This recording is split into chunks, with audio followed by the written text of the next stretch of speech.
Good evening and welcome to the evening news. I am Kayode Adebayo.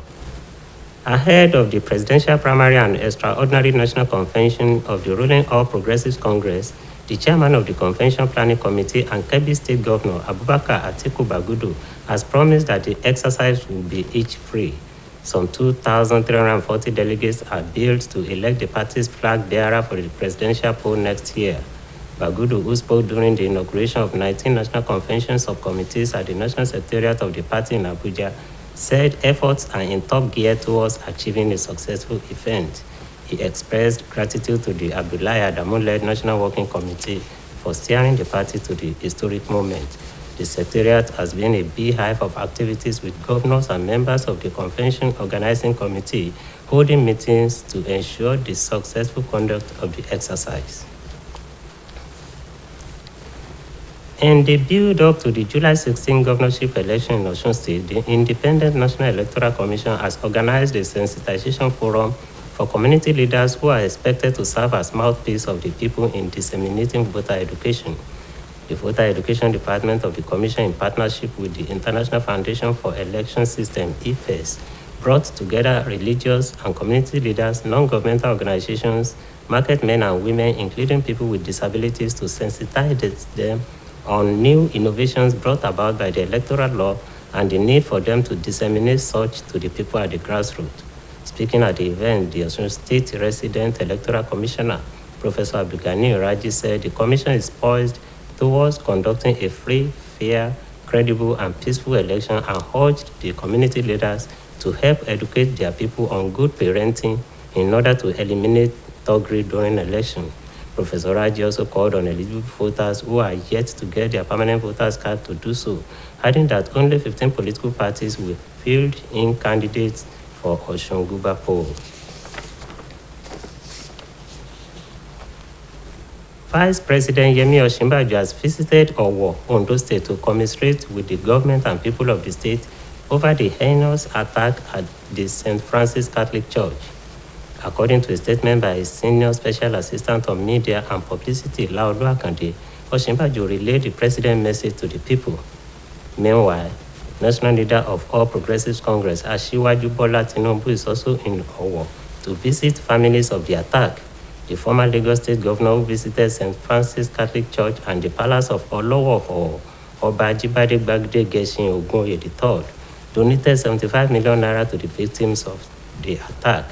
However, Governor Akeredolu, who announced the donation at the palace of Olowo of Owo, Oba Ogunye, said 50 million naira will go to victims of the attack and 25 million naira to the Catholic Diocese of Ondo. Responding, the Olowo of Owo urged government to do the needful and ensure that those involved in the dastardly act were arrested. Osun State Governor Mr. Adegboyega Oyetola and the state government have condemned the terrorist attack on St. Francis Catholic Church, Owo, in our local government area of Ondo State, in which several lives were lost and many injured. This is contained in a statement issued by the Commissioner for Information and Civic Orientation, Mrs. Funke Gbemade, while expressing sympathy to the families of those killed in the attack, and especially to the Catholic Diocese of Ondo and the government of Ondo State. Osun State government assures Governor Rotimi Akeredolu and the government of Ondo State of her support. The statement prayed God to grant families of the victims the fortitude to bear the irreparable loss, while it prayed for quick recovery of those who sustained various forms of injuries. Similarly, the Deputy Governor of Osun State, Mr. Benedict Alabi, has commiserated with the Catholic Church in Nigeria and government of Ondo State over the attack on the branch of the church during the Sunday service. Mr. Alabi described the attack as very unfortunate and barbaric in every ramification, saying the church and its people were stronger in the Lord despite the incident. In a statement signed by his Chief Press Secretary, Mr. Olaniyi Ajibola, the Deputy Governor, who is also the Southwest Coordinator of Catholics in Politics and Commerce, expressed his condolences over the dastardly incident. He expressed optimism that the country will triumph over all forms of insecurity and continue to move in the path of sustainable growth. In the meantime, a renowned industrialist in the state, in the state of Osun, Engineer Abiola Abe, has called on the federal government to, as a matter of urgency, come to the aid of the industrial sector as a way of preventing it from imminent collapse. The Managing Director and Chief Executive Officer of Abiola Electrical Machinery Company Limited made this known while speaking with OSBC News Crew in Osogbo. He speaks further. Diesel is becoming unbearable because for an industrialist to meet up with the demand with this high cost of this diesel is somehow hard. And I will implore our government if they can still look into the area where they can be giving the industrialists loans, so it will go a longer way to reduce the hardship of the masses.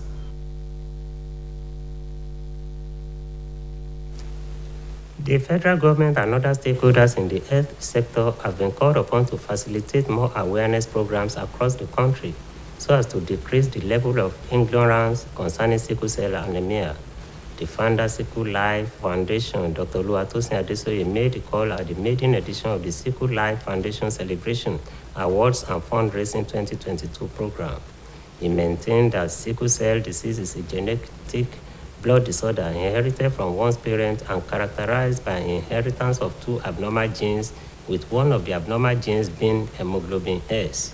In his remarks, the State Commissioner for Health, Dr. Rafiu Samotu, said there is the need for government at all levels to intensify the level of awareness, advocacy, and also do more of public enlightenment on what sickle cell disease is all about. The event climaxed with presentation of awards and educational scholarship certificates to 14 sickle cell warriors, followed by the cutting of the cake. Meanwhile, hundreds of thousands of aged, vulnerables, and people with special needs will soon get financial assistance from Osun State government in collaboration with World Bank to cushion the adverse effect of COVID-19 through the program tagged Osun Cares. The head of Labor-Intensive Public Workforce and Social Transfer, Mrs. Funmilayo Oladosu, stated this at the flag-off ceremony of data capturing and enrollment of beneficiaries across the state. Mrs. Oladosu stated that the initiative is part of Governor Adegboyega Oyetola's administration's plans and commitment to bring back people affected by dreaded COVID-19 pandemic to their feet and eradicating poverty in the state.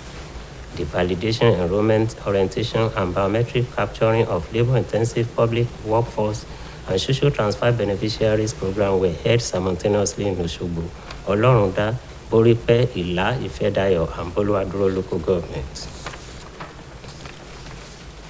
Osun State government has flagged up the distribution of business uplift stipend withdrawal ATM card of the Go-Oga scheme for physically challenged. Speaking at the distribution of the withdrawal cards for the beneficiaries, wife of Osun State Governor Mrs. Kafayat Oyetola maintained that the scheme is to provide stipends to petty traders and artisans across the state. Mrs. Oyetola was represented by Dr. Bodiola Onipekun, maintained that the empowerment program was to help petty traders strengthen their business and financially empower them so as to improve their income.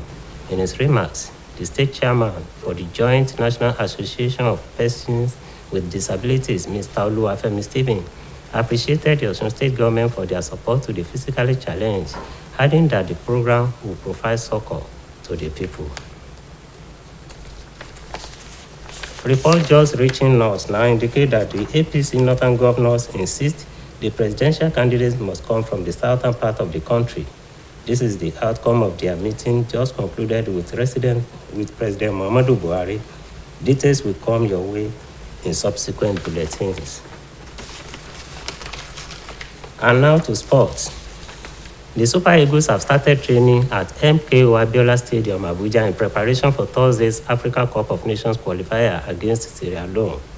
The Eagles has returned to Nigeria after a two-game friendly tour of the United States, where they lost 1-2 to Mexico and 0-1 to Ecuador.